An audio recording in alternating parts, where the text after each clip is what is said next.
Good morning, students. Students, our chapter federalism is continue. In last video, we could be able to see about the key features of federalism. And in this video, we are going to discuss about the two types of federation. So there are two types of federation. They are coming together federation and holding together federation. Now we are discussing about coming together federation. इस type का जो federation है वह USA में, Switzerland में और Australia में चलता है या यहाँ पर शुरू हुआ है। इंडिपेंडेंट स्टेट, इसमें क्या होता है, इंडिपेंडेंट स्टेट जो है वो एक साथ आते हैं to they around to form bigger unit, यानी एक बड़ी यूनिट बनाने के लिए दो से ज़्यादा जो स्टेट हैं वो एक साथ आ जाते हैं, so that they could increase their security, जिससे कि वो अपनी सिक्योरिटी को इंक्रीज कर सकें, सिक्योरिटी बढ़ा सकें, वाइल मेंटेनिंग देयर सॉवरेनिटी, और साथ ही अपने भाईचारे को भी वो बना सकें। तो ये होता है कमिंग टुगेदर फेडरेशन में। तो coming together federation means when two independent state come together and form a bigger unit to increase their security and to maintain their sovereignty. Now, in this type of federation, the constituent state have equal power and are stronger vis-a-vis the central government. यानी ये जो है central government के बराबर ही strong से भी ज़्यादा strong होते हैं और इनके पास इक्वल पावर होती है सेंट्रल गवर्नमेंट के बराबर, और इसमें जो है इंडिपेंडेंट स्टेट होते हैं, तो अपने आप में ये इंडिपेंडेंटली पावर को एंजॉय करते हैं। Now holding together federation. तो होल्डिंग टुगेदर फेडरेशन में हम देख सकते हैं यहाँ पर this type of federation exist in India. ये जो है इंडिया में चलने वाला सिस्टम है और स्पेन में, बेल्जियम में। इन दिस केस, इस केस में क्या होती है, पावर जो है शेयर्ड रहती है, और कमिंग टुगेदर में पावर शेयर्ड नहीं रहती है। उसमें स्टेट जो है अपने आप में फुल पावर का एंजॉय करते हैं, और ये सोशल ग्रुप में डिवाइड होती है पावर, और एक ह्यूज डाइवर्सिटी को ये एकोमोडेट करती है। एक लार्ज कंट्री को जो है डिसाइड करना होता है क्या, to divide its power between constituent state and the national government. जैसे बताया है कि इसमें पावर डिवाइड रहती है, तो इसमें पावर कॉन्स्टिट्यूएंट स्टेट और नेशनल गवर्नमेंट में डिवाइड रहती है। इस टाइप के जो फेडरेशन है, यानी होल्डिंग टुगेदर जो फेडरेशन है, इसमें सेंट्रल गवर्नमेंट ज़्यादा पावरफुल होती है स्टेट गवर्नमेंट के मुकाबले, और उधर जो है स्टेट गवर्नमेंट ज़्यादा पावरफुल होती है कमिंग टुगेदर में। और इस टाइप की जो फेडरेशन है, इसमें जो सारे कॉन्स्टिट्यूएंट हैं उनकी सबकी एक जैसी पावर नहीं होती है। कुछ यूनिट जो है उनको ओकेजनली कुछ स्पेशल पावर दी होती हैं, कुछ के पास में लिमिटेड होती हैं, और कुछ की पावर सीधे सीधे डायरेक्टली जो नेशनल गवर्नमेंट है उसके पास में होती हैं। अब हम देखते हैं what makes India federal country.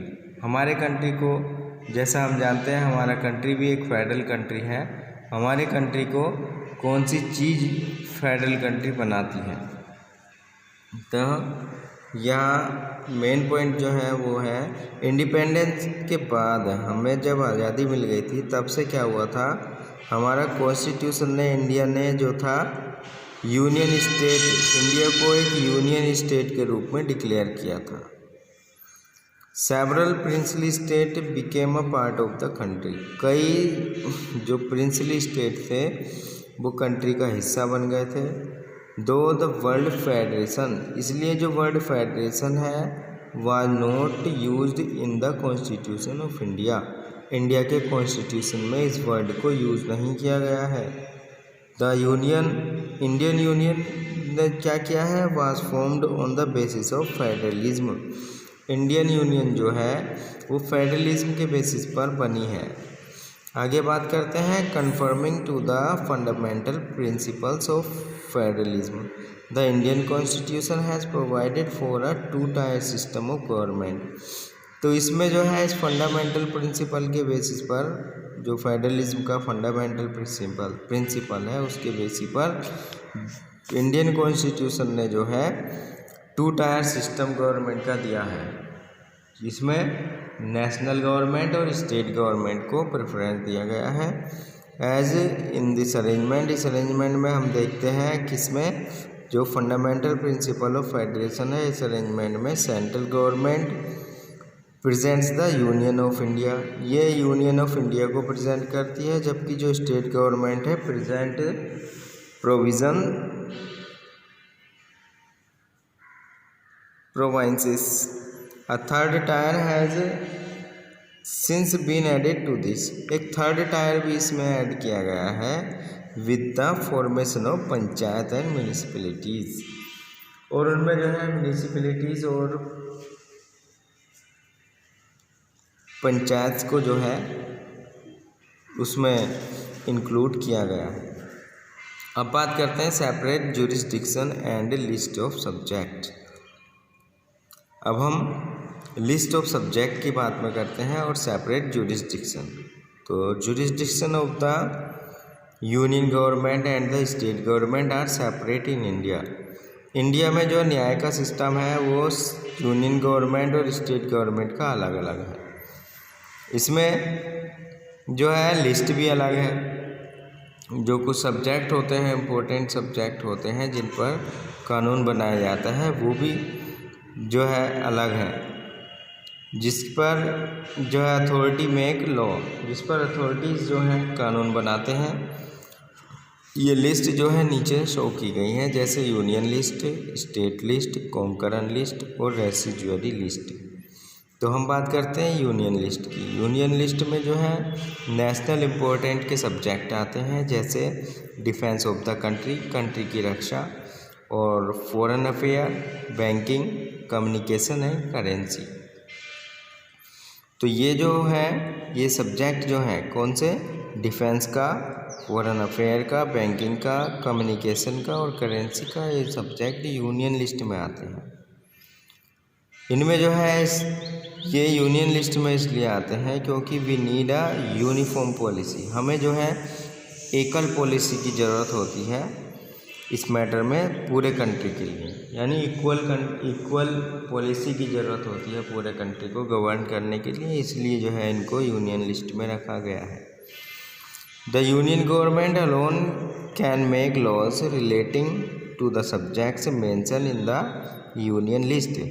Union list में मेंशन होने वाले सब्जेक्ट्स पर जो है जो कानून बनाने का काम होता है वो यूनियन गवर्नमेंट को यानी सेंट्रल गवर्नमेंट को होता है। अब बात आती है स्टेट लिस्ट की। तो जो स्टेट लिस्ट है इसमें जो सब्जेक्ट हैं उनसे रिलेटेड जो लॉ बनाए जाते हैं वो स्टेट गवर्नमेंट के द्वारा बनाए जाते हैं। तो स्टेट और लोकल इम्पोर्टेंस के सब्जेक्ट इसमें आते हैं, जैसे police, trade, commerce, agriculture and irrigation. State government केवल अकेले ही जो है इसके लिए, इन सब्जेक्ट के लिए पुलिस से संबंधित, ट्रेड से संबंधित, कॉमर्स से संबंधित, एग्रीकल्चर से संबंधित और इरिगेशन से संबंधित लॉ बना सकती है स्टेट लिस्ट में। अब बात आती है कॉन्करेंट लिस्ट, समवर्ती सूची इसको इंग्लिश में बोलते हैं। इसमें हिंदी में उसको समवर्ती सूची बोलते हैं। Concurrent list includes subjects on of common interest of both union government as well as state government. इसमें दोनों के ही कॉमन इंटरेस्ट से रिलेटेड मैटर आते हैं, चाहे वो यूनियन गवर्नमेंट से रिलेटेड है या फिर स्टेट गवर्नमेंट के कॉमन मैटर होते हैं, उस पर जो है कानून बनाने का काम दोनों को होता है, स्टेट गवर्नमेंट को भी और यूनियन गवर्नमेंट को, यानी सेंट्रल गवर्नमेंट को। अब यहाँ पर बात है both the union as well as the state, दोनों ही, चाहे वो यूनियन गवर्नमेंट है और स्टेट गवर्नमेंट है, इस लिस्ट में आने वाले सब्जेक्ट से रिलेटेड कानून बनाते हैं। If their laws conflict with each other, अगर उनके लॉ गड़बड़ हो जाते हैं या उनमें कोई झगड़ा हो जाता है तो the law made by union government will prevail, तो फिर जो है यूनियन गवर्नमेंट के द्वारा बनाया हुआ लॉ पास होगा। अब बात आती है रेसिडुअरी लिस्ट। तो रेसिडुअरी लिस्ट क्या है? Anything out of purview of above mention list is taken as residuary subject. तो इसमें जो है union list, state list, concurrent list के अलावा जो भी कोई मैटर बचता है उसको रेसिडुअरी सब्जेक्ट में इंक्लूड किया जाता है। यूनियन गवर्नमेंट के पास में वो पावर है कि जो कानून है वो इस सब्जेक्ट पर बनाए, यानी रेसिडुअरी सब्जेक्ट पर जो है यूनियन गवर्नमेंट कानून बनाती है। अभी हमने थोड़ा सा डिस्कस करना है कॉन्करेंट लिस्ट में आने वाले जो सब्जेक्ट्स हैं वो। कॉन्करेंट लिस्ट जो दोनों, जिनको यूनियन गवर्नमेंट और स्टेट गवर्नमेंट दोनों मिलकर लॉ बनाते हैं, वो सब्जेक्ट हैं education, forest, trade union, marriage, adoption and succession. तो ये सब्जेक्ट जो है ये कॉन्करेंट लिस्ट में आने वाले हैं। I hope you could be able to understand all these facts related to the list and their subject and also related to the federal country. So thank you.